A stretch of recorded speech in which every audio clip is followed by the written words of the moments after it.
Lately, there's been a bit of a rise in the popularity of the girlboss. It's a term widely used on the internet, but can also manifest itself on screen.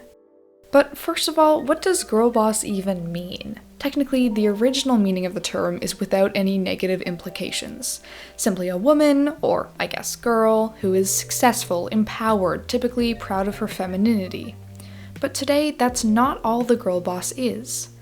According to what is objectively the most reputable source, Urban Dictionary, a girlboss co-opts girl power rhetoric as a way to shield herself from criticism and makes herself appear as a feminist idol when really she has her fair share of flaws. In real life, the girlboss label can manifest itself in several contexts. For example, politicians are often branded as girl bosses, which dates back a while. In her time, Margaret Thatcher was often applauded in a girl boss-like light, often without any regard to her flaws. Do you think Margaret Thatcher had girl power? Yes, of course. Do you think she effectively utilized girl power by funneling money to illegal paramilitary death squads in Northern Ireland? And today, Kamala Harris has both been criticized and applauded because of the girl boss phenomenon. On one hand, since she's the US's first female vice president, she's been highly girl-bossified, idolized, especially on social media, specifically on TikTok. Mr. Vice President, I'm speaking. Well, wait. I'm speaking. Then a Megan Thee Stallion song plays, but I can't play it because copyright. On the other hand, Harris and her supporters have been criticized online for portraying her in such a black and white light, without taking into account her actual actions and politics. At the same time, some people point out that these criticisms may be rooted in sexism, but we'll get into that later. On a more personal level, girlboss feminism is notorious for luring women into multi-level marketing schemes through using typical feminist catchphrases when really their company isn't feminist at all. In all the press you do, you talk about what an amazing workplace this is for women, but you're a straight up abusive boss. Yeah, you just mask it in these feminist catchphrases. Additionally, the rhetoric they spread often feels empty, obvious, without the nuance needed to discuss things like intersectionality. I am a girl, and that shouldn't be a bad thing. Ultimately, the idea of the girl boss is very centered around capitalism and very corporate. It's highly commercialized, and it focuses around corporate ideas of success, like running your own business or being rich, that kind of stuff. So now you are a rich woman. How much are you worth? How much do you have in the bank? I haven't counted recently. Oh, but you are firmly in the top slice of the 1%. Of course, an increase in the amount of girl bosses also means an increase in the criticism of them. Here is just a bit of what I could find on Instagram and TikTok that criticizes or satirically mocks the idea of the girl boss. So clearly it's a big phenomenon online, but let's talk about the girl boss on screen, specifically in 3 films: I Care a Lot, Hustlers, and Promising Young Woman.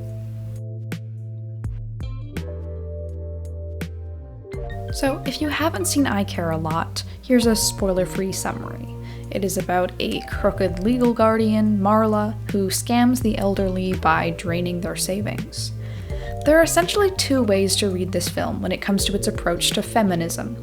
The first option is that it could be lazily using feminism as a way to make the main character's actions feel a little more justified. Does it sting more because I'm a woman? That you got so soundly beaten there by someone with a vagina? However, I disagree. I think that I Care a Lot was a much-needed criticism of the girl boss. After all, the main character Marla at many times cites this girl boss feeling rhetoric. So are you a lion or a lamb? I'm a lioness. There was a mixed response to this film, to say the least. Some even disliked it because of its hints at the girl boss, while others fell into the trap I believe was intentionally set to applaud the girl boss nature of Marla. However, it is this review that I found to really sum everything up. The brilliance of I Care a Lot is that it illustrates how exploitation of other humans, regardless of gender, is key to so much of capitalism. But let's go back to the girl boss nature of the film a little more. So, Marla is a terrible person, and no pseudo-feminism can mask that. However, within the film, she's applauded for her success similarly to how we see real-life girl bosses applauded for their success. Marla Grayson, CEO and founder of Grayson Guardianships. Thank you. Thanks. I Care a Lot managed to tackle what makes the girl boss so complex.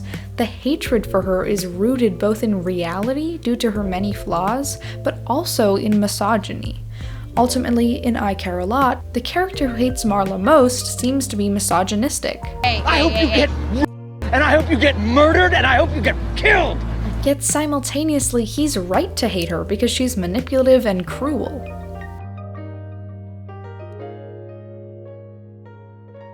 Hustlers and Promising Young Woman both beg a similar question about the morality of rooting for the girl boss. In Hustlers, a group of strippers start drugging and taking financial advantage of businessmen at clubs and bars.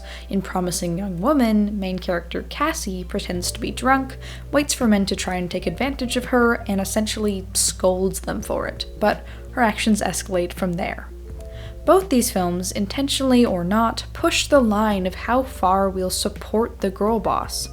Hustlers does this to a bit of a smaller extent, seeing as the victims of the main characters aren't technically harmed, though they are often financially devastated. Yet we're clearly supposed to be rooting for the main characters, in part because of the mindset of the girl boss. Promising Young Woman also begins with a very sympathetic character, Cassie. She's not actually hurting anyone, and the only people negatively affected by her are predators. I'm a nice guy. Are you? But as the movie goes on, Cassie goes to higher extremes on people who deserve it a little less. And yet she's portrayed as very cool, very girl bossy. We watch her commit acts of increasing violence to the tune of Britney Spears' Toxic, which song-wise almost feels inherently empowering. Hustlers was also undeniably feminist in many ways. It gave representation to women of color and to sex workers, but the concept of drugging people, no matter the context, is always going to bring up the question of morality, and as viewers, we're going to have to, whether consciously or not, answer that question. To what lengths will we root for these girl boss characters, even when they're criminals? I know! It's terrible what she did, but it's just kind of like, damn, you go, girl. To varying degrees, all the films I've mentioned force us to reflect on how we react to the girl boss, and therefore, they say something about who the girl boss is to us in real life. A defining trait of the girl boss is her commitment to work, generally running her own business or being self-employed in some way. The idea of the girl boss views female empowerment through a very narrow lens, one that almost invalidates the feminism of women working standard 9-to-5s or stay-at-home moms. The way that the girl boss tries to intertwine hustle culture with feminism is unfortunately very damaging, because, of course, true feminism encompasses all women, especially the marginalized women who haven't been given the same opportunities to reach such levels of girl boss-like success. So, is the girl boss justly criticized for her narrow performative feminism and perpetuation of capitalist ideas of success? Or are we as a society just eager to label successful women with whatever words we can to hold them down?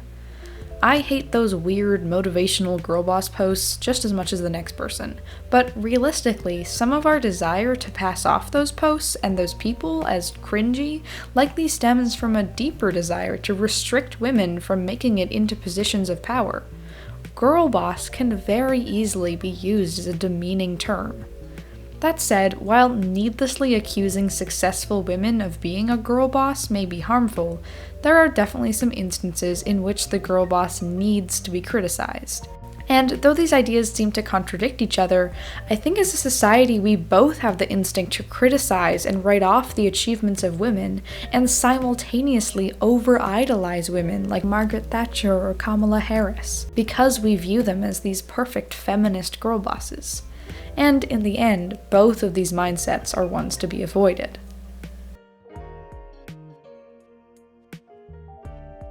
On screen, the girl boss is often an antagonist, or at the very least, a morally gray protagonist. And we need these representations that are not so black and white. We need reminders that the concept of the girl boss can be used to harm women from the outside by writing them off as such, but girl bosses themselves can also harm women through empty performative feminism. In the end, what's important is to make our judgments on so-called girl bosses based on their actual actions. If you understand that can be a label for good and for bad, you can take a deeper look at characters and real-life figures who fit the girl boss label. Are these people manipulative, well-intentioned, truly feminist, or performative? It's the answers to those questions that will decide whether the girl boss in question should be labeled as such. That said, subscribing to this channel would totally be a boss babe move. I am, after all, the first female YouTuber named Maia to hit 1,000 subscribers, so I think I deserve to be completely put on a pedestal because of that. Thanks for watching.